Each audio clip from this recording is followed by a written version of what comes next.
Salutare! Azi aș vrea să schimb becurile de la proiectoarele pe ceață.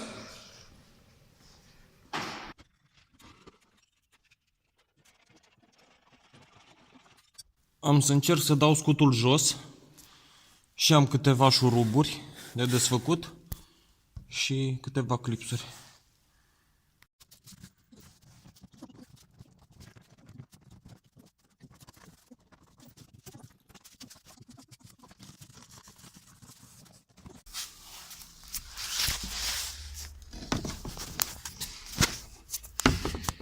Nu știu dacă se vede. Am să încerc să-l deconectez de acolo și să îl montez în același timp. Nu am să pot să filmez. Am reușit să scot becul afară, iar acum să-l deconectez. Așa. Acum am să încerc să montez noile LED-uri și să-l potrivesc înapoi.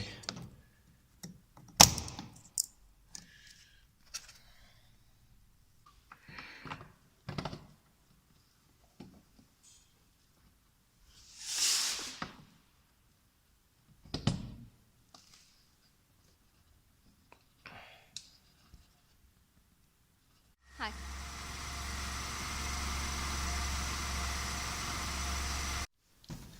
Am reușit să scot și acest bec.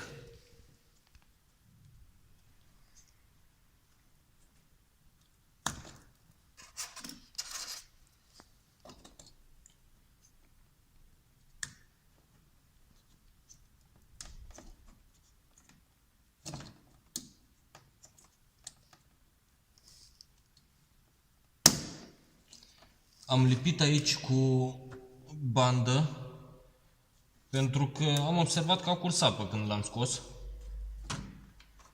Cei de la Nissan nu au făcut o treabă tocmai bună. Și acum să-l pun înapoi.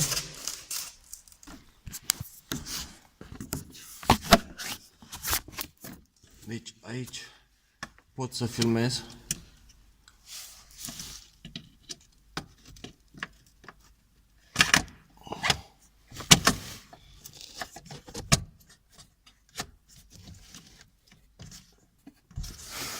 Și e gata. Acum vreau să montez totul la loc și e gata.